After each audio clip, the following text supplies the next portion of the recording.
Buenas tardes a todos, esto es España Criminal. Soy Francisco Hernández y he decidido compartir un podcast que va a tratar la crónica negra de nuestra España. Todo ello desde una perspectiva objetiva, tal y como se recoge en las sentencias que han tratado estos horrendos crímenes. El asesinato divide a todas las sociedades y ese ha sido uno de los primeros crímenes mediáticos de la historia de España. Si acudimos a la literatura, podemos encontrar a Antonio Machado en Campos de Castilla o a Benito Pérez Galdós en el crimen de la calle Fuencarral. Crímenes de Puerto Rico, el famoso hombre lobo de Allariz o el asesinato de las estanqueras de Sevilla.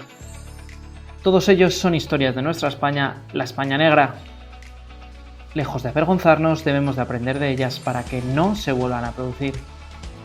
Y recordar, como dijo Voltaire, la historia de los grandes acontecimientos del mundo apenas es más que la historia de sus crímenes. El nacimiento de los juegos de rol fue un suplemento para el juego de miniaturas. Los juegos de rol se hicieron muy populares en Estados Unidos en los años 60, tardando en llegar a España 10 años más. Fueron ganando adeptos a una velocidad vertiginosa, ya que se encontraban seducidos ante la posibilidad de habitar otros universos, donde la realidad se entremezcla con otras razas y escalas de valores, donde en definitiva se usaban armas, otros idiomas, otra vestimenta.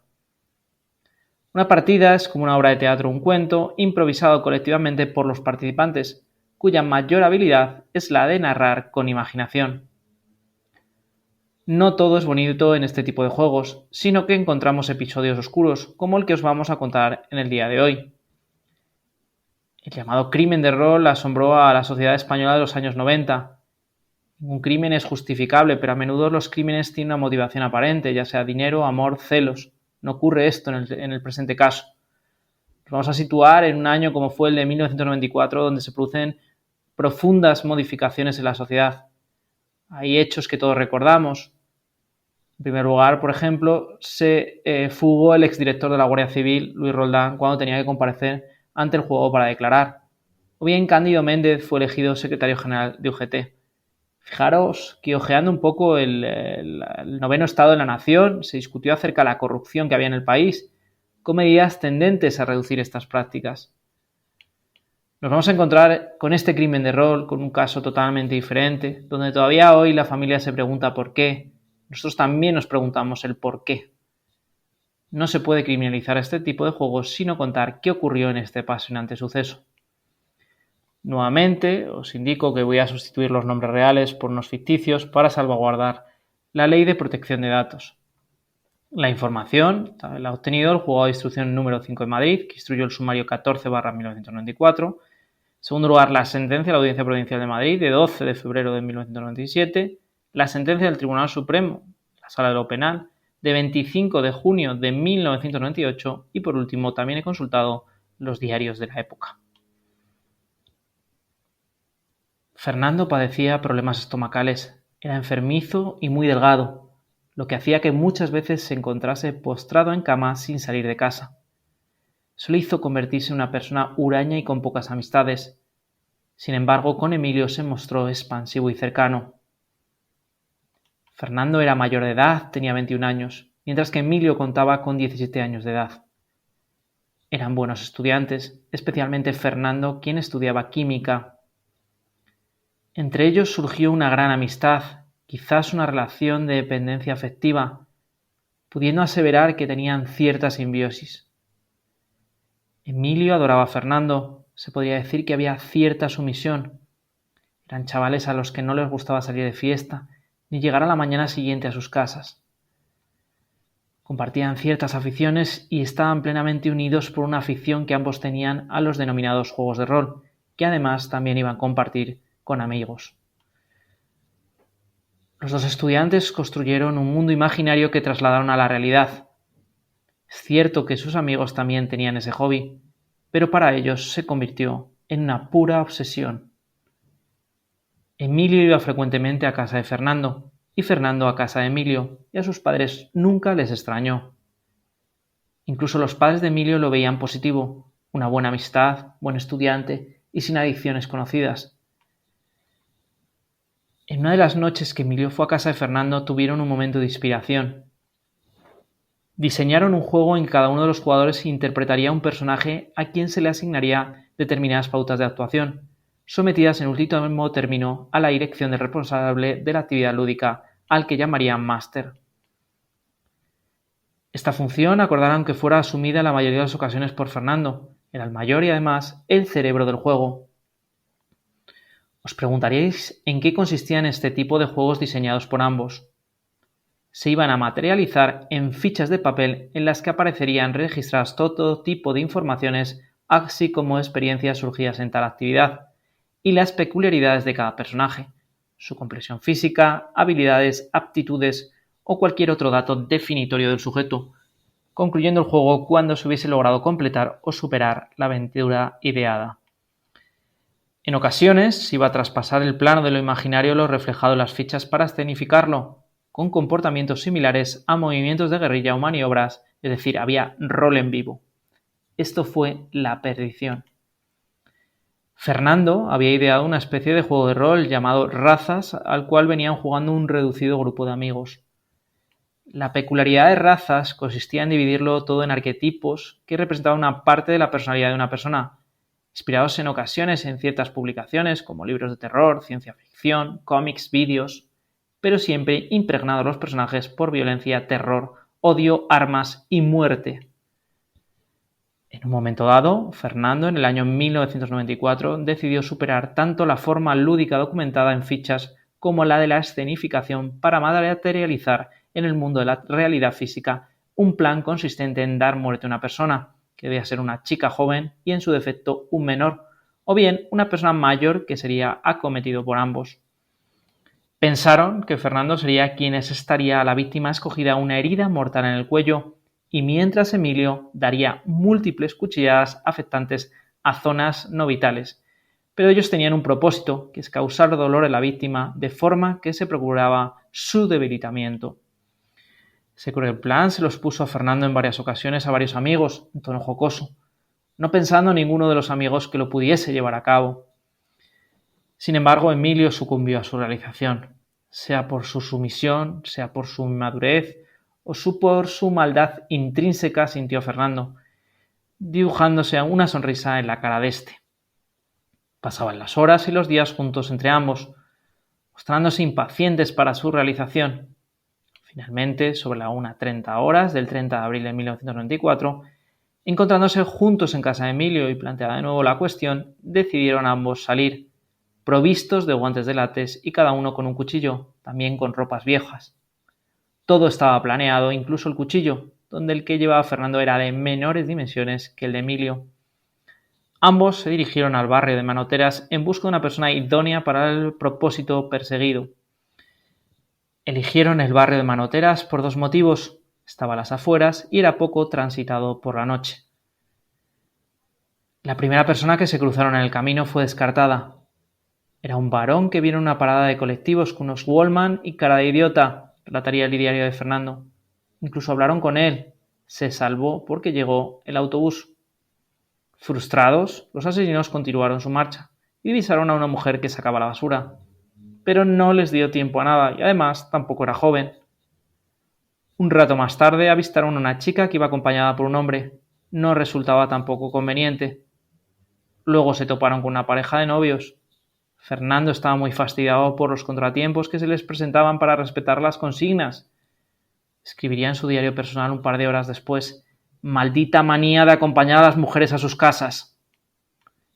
Y al no darse esas circunstancias propicias, estuvieron esperando y persistiendo en todo momento en tal determinación, decayendo el ánimo entre ambos. Sin embargo, hasta sobre las 4:30 de la mañana, ven en la parada del autobús de las líneas 7, 29 y 129, situada en la calle Bacares de Madrid, a Agustín, de 52 años de edad, a quien abordan y tras exhibirle dos cuchillos, le exigieron la entrega de todo el dinero que llevase. Agustín sacó 3.000 pesetas y a continuación Fernando le indicó que pusiera las manos en la espalda y alzara la cabeza. Agustín pensó que era un atraco muy común en esa época, por lo que no puso resistencia alguna. Una vez en tal posición, totalmente indefenso, llevaron a término su plan macabro. Fernando no tuvo piedad y le asestó una cuchillada en el cuello seguida de otras. produciéndose una gran herida con las salidas una hacia el mentón, otra hacia el glotis y otra hacia la horquilla external. En acción conjunta con Emilio realizaron una herida incisa de 5 centímetros que afecta al cuero cabelludo, otra más pequeña de 3 centímetros de iguales características, varias heridas punzantes que solo afectan a la piel diseminada por la cara. Heridas punzantes que solo afectan a la piel, una en el lado derecho del cuello y otra en la región external. 2 grandes heridas inciso-punzantes en el abdomen, una de 6 centímetros y otra de 3 centímetros, separadas únicamente por un puente cutáneo, abocando ambas hacia el interior del abdomen por el mismo orificio. Total, 19 puñaladas.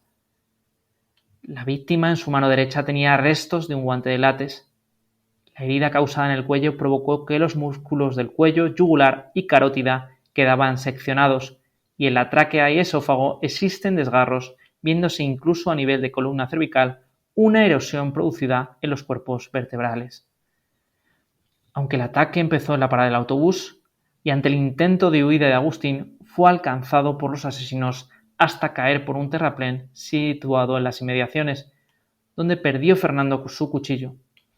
Por ello, y persistiendo en el firme propósito de seccionarle la garganta, introdujo su mano derecha y luego las dos en la herida del cuello, realizando desgarros en los tejidos cartílagos, incluso metió la mano en la boca, mordiéndole en el dedo la víctima a Fernando. Mientras Emilio continuaba en su acción dando cuchilladas por las piernas, vientre, prolongándose la situación agónica varios minutos, unos 15, hasta que Agustín falleció entre estertores debido a las hemorragias y consiguiente shock hipovolémico. En el transcurso de los hechos, a Emilio se le soltó el reloj que llevaba, que apareció debajo de una pierna de la víctima. Con posterioridad, Fernando escribió estos hechos en un relato y confeccionó una ficha para el juego de razas, dándole el nombre de Benito, una imagen de una persona gruesa que portaba una bolsa y a la que se le indicaba que le faltaban las cuerdas vocales. En fechas posteriores, Fernando comunicó estos hechos a Hugo, menor de 18 años, así como a Enrique y a Jacobo, y enseñó un vídeo que recogía en el espacio de Telemadrid. Sucedió en Madrid. Emilio asentía siempre a lo señalado por Fernando. Ambos se mostraban henchidos en su orgullo, orgullos de virilidad barata. No contentos con este macabro suceso, ese destrozo de una vida, de una familia, concertaron salir de nuevo la madrugada del 5 de junio de 1994, en busca de otra víctima con elaboración de un plan y reparto de funciones, debiendo llevar todos ellos guantes de látex y un cuchillo. No quedó acreditado ni que Hugo, ni Javier, ni Jacobo hubieran decidido asistir esa noche ni que realmente pensaran que podía suceder en la realidad.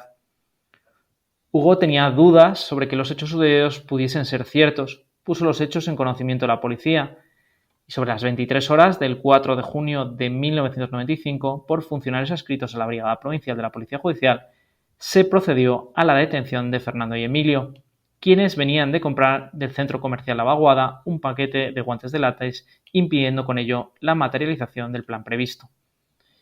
Se procedió al registro de los domicilios de los procesados y se incautaron cuchillos utilizados, material del juego razas, el relato de los hechos, así como otros relatos de terror, cómics, vídeos, guantes de látex, carpetas de juegos, libros, etc.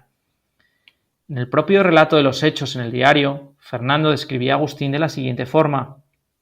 Era gordito, rechoncho, con una cara de alucinado que apetecía golpear.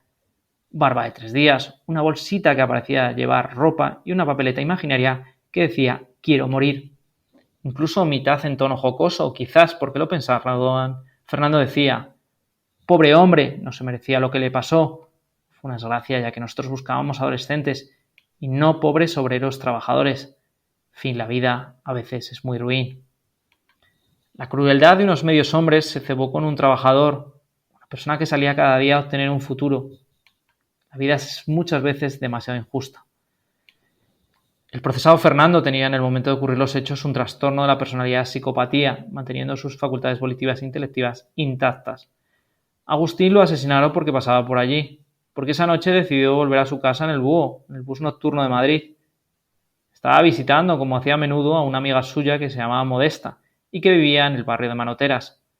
Agustín era empleado de la limpieza de profesión para la empresa El Impecable Ibérico, cobraba 60.000 pesetas al mes y estaba casado con Esperanza, con quien tenía 3 hijos. os preguntaréis cuál fue el resultado de este terrible crimen. La Audiencia Provincial de Madrid condenó a Fernando a 42 años y 2 meses de prisión por asesinato con alevosía, conspiración para asesinato y robo con intimidación. Emilio, menor que le acompañaba, le impusieron 12 años y 9 meses de cárcel como cooperador de asesinato, robo y conspiración para el asesinato. El Tribunal Supremo confirmó la condena.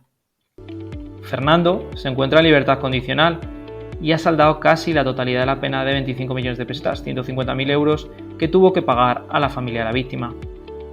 Casi una década tardó en comenzar a arrepentirse de lo que hizo y comenzar a llevar acciones para resarcir el horrible crimen que cometió.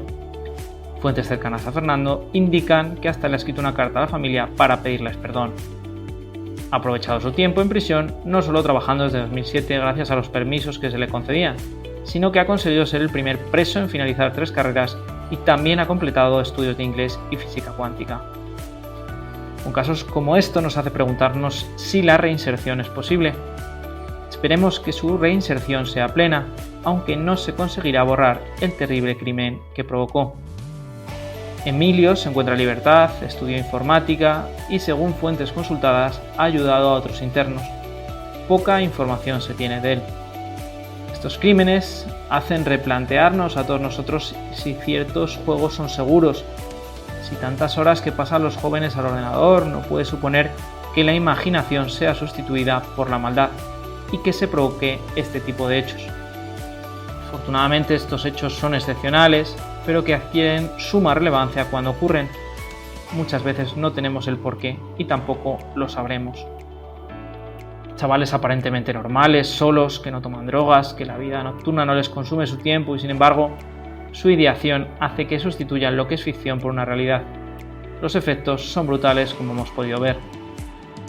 Controlemos más la educación de los menores, que no sean menores abandonados, extremando las precauciones para que sus amistades sean adecuadas.